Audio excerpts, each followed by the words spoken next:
You're now watching Cultural Survival's Global News Bulletin. Every month, Cultural Survival brings you the latest news impacting indigenous peoples across the globe. This January edition features important stories from Europe, North, Central, South America, Africa, Asia, and beyond. In USA, after 2 centuries, the eastern band of Cherokee Indians has regained ownership of the historic Nokwesee Mount in Franklin, North Carolina. The town council unanimously approved the deed transfer, returning 1080 spiritual site to its ancestral stewards after it was lost in 1819. Moving to Australia now, the remains of 3 Walluwarra ancestors were recently returned to their descendants in Sydney and Brisbane from German and Australian institutions. While this emotional repatriation marks a significant step toward reconciliation, museums still struggle to address vast colonial-era collections, highlighting the ongoing need for Indigenous-led recovery efforts. In Canada, First Nations leaders are condemning Ottawa's refusal to include source water protections in upcoming legislation. Chiefs argue prioritizing economic development over environmental safeguards violates Indigenous people's rights and endangers community health, citing recent system failures as proof that urgent federal action is required. And in Finland's landmark Truth and Reconciliation report demands that the government grant the Sami people land sovereignty to counter historical injustices and Arctic warming. The Commission's 70 recommendations prioritize Indigenous autonomy and traditional ecological knowledge as essential safeguards against industrial and climate threats.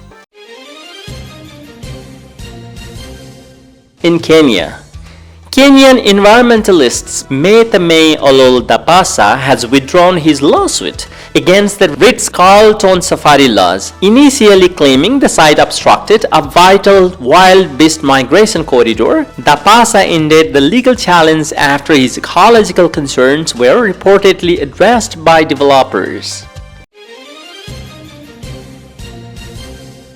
To South Africa, archaeologists at Umhlatuzana Rock Shelter has discovered 60,000-year-old stone tips bearing toxic residue.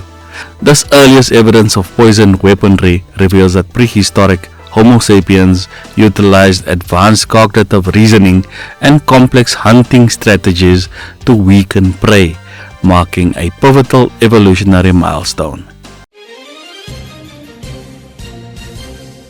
In India, a new Asia Center report reveals India's green growth rhetoric marks the systemic erosion of indigenous people's land rights. By rebranding industrial projects as climate solutions, authorities bypass tribal consent, labeling traditional stewards as encroachers to justify forced eviction and resource seizure.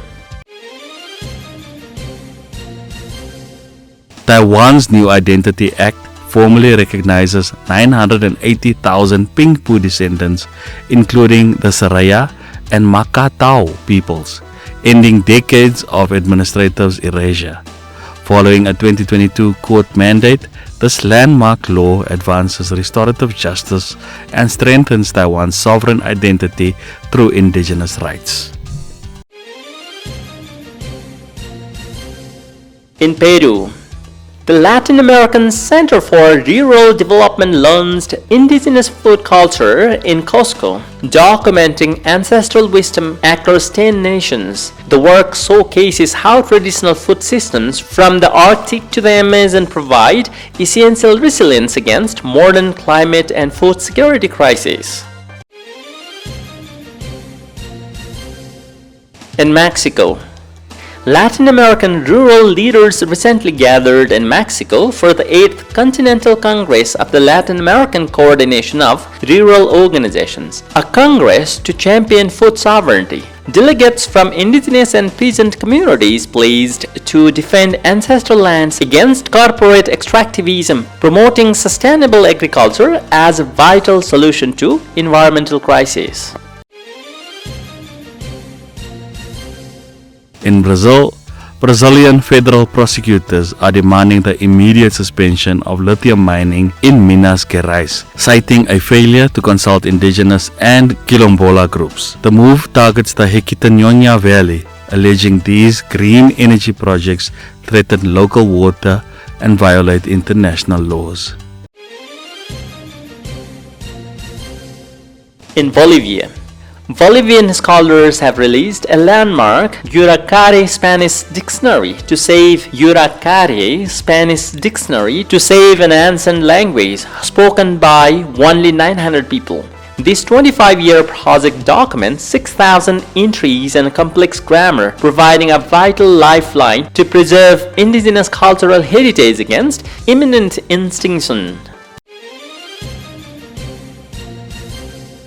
And in Guatemala, 13 people aged 14 to 70 were killed during violent clashes in Nahuala in Guatemala.